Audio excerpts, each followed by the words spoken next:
সবাইকে স্বাগতম বাংলা স্পোর্টস চ্যানেলে। বিশ্বকাপের কোয়ার্টার ফাইনালের ম্যাচে মুখোমুখি হতে যাচ্ছে লিওনেল মেসির আর্জেন্টিনা এবং ইউরোপের দল সুইজারল্যান্ড। আর আজকের এই ভিডিওতে আমরা আলোচনা করব এই ম্যাচটি নিয়ে। সুইজারল্যান্ডের এমন তিনজন প্লেয়ার যারা ম্যাচের ভাগ্যটা নিজেদের পক্ষে নিয়ে আসতে পারেন, অর্থাৎ আর্জেন্টিনাকে হারাতে হলে সুইজারল্যান্ড দল যেই তিনজন প্লেয়ারের উপর বিশেষভাবে নির্ভর করবে। আর্জেন্টিনা এবং সুইজারল্যান্ড নকআউট পর্বের এই যে ম্যাচটিতে মুখোমুখি হতে যাচ্ছে তাতে নিঃসন্দেহে আর্জেন্টিনাই ফেভারিট। তবে আসলে এটি বিশ্বকাপের নকআউট পর্ব এবং বিশ্বকাপের নকআউটের মতো পর্বে যে কোনো দল কিন্তু নিজেদের দিনে যে কোনো বড় দলকে হারিয়ে আপসেট ঘটাতে পারে। তো সুইজারল্যান্ডও আসলে আশায় থাকবে যে আর্জেন্টিনার মতো দলকে হারিয়ে বিশ্বকাপে একটি আপসেট ঘটানো। আর্জেন্টিনা অবশ্যই সুইজারল্যান্ডের বিপক্ষে এই ম্যাচে ফেভারিট, কারণ তাদের আক্রমণ ভাগ দারুণ ফর্মে আছে, লিওনেল মেসি দারুণ ফর্মে আছেন এবং যেভাবে তারা মিশরের বিরুদ্ধে শেষ মুহূর্তে 3টি গোল করে ম্যাচে ফিরে এসেছে সেটি তাদেরকে বাড়তি আত্মবিশ্বাস যোগাবে। তবে সুইজারল্যান্ডও কিন্তু এই ম্যাচে অঘটন ঘটাতে পারে, আর এই অঘটন ঘটাতে হলে যে এই তিনজন প্লেয়ারের উপর তারা বিশেষভাবে নির্ভরশীল থাকবেন, চলুন দেখে নেই তারা কারা। এর মধ্যে প্রথমেই আসে ব্রিল এমবোলোর নাম। তিনি সুইজারল্যান্ড জাতীয় দলের জার্সিতে এখনো পর্যন্ত 91 ম্যাচে 26টি গোল করেছেন। এই বিশ্বকাপে কিন্তু এখনো পর্যন্ত তিনি 2টি গোলের পাশাপাশি 2টি অ্যাসিস্টও করেছেন।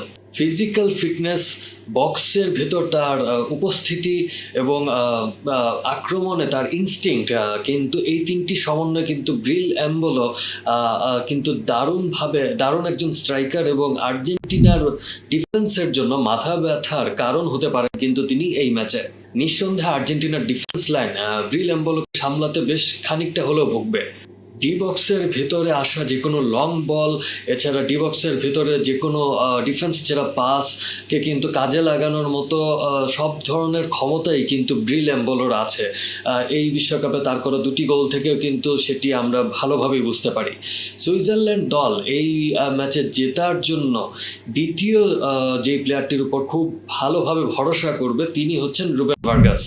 রুবেন ভার্গাসের গতি, ড্রিবলিং এবং ফাইনাল থার্ডে সঠিক সময় সঠিক সিদ্ধান্ত নিতে পারার ক্ষমতা কিন্তু কিছুটা হলেও আর্জেন্টিনা দলকে ভোগাবে এই ম্যাচে। আর্জেন্টিনার ডিফেন্স লাইন বা গোলকিপাররা যদি একটুখানিও ভুল করেন ম্যাচের মধ্যে, তাহলে কিন্তু সেই সুযোগটা কাজে লাগানোর মতো কিন্তু একজন প্লেয়ার হচ্ছেন রুবেন ভার্গাস। সুইজারল্যান্ড আর্জেন্টিনার বিরুদ্ধে ম্যাচে কিন্তু একটু হলো কাউন্টার অ্যাটাক নির্ভর খেলবে, আর এর প্রধান অস্ত্র হতে পারে সুইজারল্যান্ডের রুবেন ভার্গাস, কারণ তিনি কিন্তু বক্সের মধ্যে নিখুঁত ক্রস ফেলতে পারেন, এছাড়া বক্সের ভিতরে ঢুকেও কিন্তু ডিফেন্স এলোমেলো করে দিয়ে শটও নিতে পারেন। তাই রুবেন ভার্গাস কিন্তু হতে যাচ্ছেন এই ম্যাচে এমন একজন প্লেয়ার যাকে কিন্তু আর্জেন্টিনার ডিফেন্স সমীহ করেই খেলবে। এই বিশ্বকাপে কিন্তু তিনি একটি অ্যাসিস্ট করেছেন এবং একটি অ্যাসিস্টের পাশাপাশি কিন্তু তিনি সুইজারল্যান্ডের হয়ে আক্রমণে গিয়ে 2টি গোলও করেছেন। তার গোল স্কোরিং অ্যাবিলিটি কিন্তু তার জাতীয় দলের রেকর্ড থেকে আমরা দেখতে পাই। 66 ম্যাচে কিন্তু তিনি জাতীয় দলের জার্সিতে 13টি গোল করেছেন। তাই মধ্যমাঠের এই প্লেয়ার রুবেন ভার্গাসের কিন্তু গোল করার মতো যথেষ্ট ক্যাপাবিলিটি আছে। এবার আসি তৃতীয় নামটি। এটি হয়তো আপনারা অপেক্ষা করছিলেন। সুইজারল্যান্ড দলের সবচেয়ে বড় তারকা গ্র্যানিট জাকা। সুইজারল্যান্ড দল আর্জেন্টিনা দলকে হারিয়ে অঘটন ঘটাতে হলে সবচেয়ে যার উপর ভরসা বেশি করবে তিনি হচ্ছেন গ্র্যানিট জাকা। দলের কিন্তু অধিনায়কও তিনি।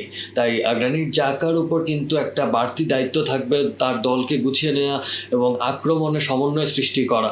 এবং যেহেতু তিনি একজন ডিফেন্সিভ মিডফিল্ডার, লিওনেল মেসিকে সামলানোর দায়িত্ব হয়তো গ্র্যানিট জাকাকে আমরা দেখতে পারি। তবে গ্র্যানিট জাকা কিন্তু ডিফেন্সিভ মিডফিল্ডারের পাশাপাশি কিন্তু আক্রমণেও একটি ভালো ভূমিকা রাখেন তিনি। গ্র্যানিট জাকা যদি ম্যাচের টেম্পো নিজেদের নিয়ন্ত্রণে এনে দিতে পারেন তাহলে কিন্তু সেটি সুইজারল্যান্ডের আক্রমণ সূচনা করতে বেশ কাজে দিবে। এবারের বিশ্বকাপে কিন্তু ডিফেন্সিভ মিডফিল্ডার হওয়া সত্ত্বেও গ্র্যানিট জাকা একটি গোল করেছেন, সেটি ছিল বসনিয়ার বিরুদ্ধে। এছাড়া ন্যাশনাল টিমের হয়ে তিনি এখনো পর্যন্ত 151টি ম্যাচ খেলেছেন। এই 151টি ম্যাচ থেকেও কিন্তু তার ন্যাশনাল টিমের জার্সিতে 18টি গোল আছে। সব মিলিয়ে কাগজে কলমে নিঃসন্দেহে আর্জেন্টিনা কোয়ার্টার ফাইনালের এই ম্যাচে ফেভারিট সুইজারল্যান্ডের চাইতে। তবে এই তিনজন প্লেয়ার যদি সঠিক ছন্দে থাকেন, ঠিকভাবে খেলতে পারেন, তাহলে তারা কিন্তু ম্যাচের মোড় পুরোপুরি পাল্টে দিতে পারেন।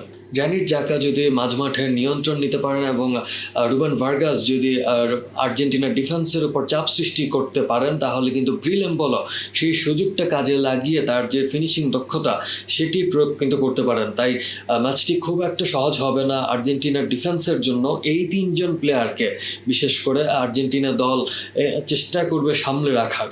কি মনে হয় আপনাদের, এই ম্যাচে কোন প্লেয়ার সবচেয়ে বেশি পার্থক্য গড়ে দিতে পারেন সেটি আপনারা আপনাদের কমেন্টসের মাধ্যমে জানাতে পারেন। আমরা কিন্তু বাংলা স্পোর্টস চ্যানেলটি ফেসবুকেও আছে আপনাদের সাথে এবং ইউটিউবেও আছি। যাদের কাছে আমাদের বিষয়ে আমাদের কন্টেন্টগুলো ভালো লাগছে, বেশ ইনফরমেটিভ লাগছে, তারা প্লিজ আমাদের সাথে থাকবেন এবং লাইক কমেন্টস দিয়ে পাশে থাকবেন। ধন্যবাদ সবাইকে।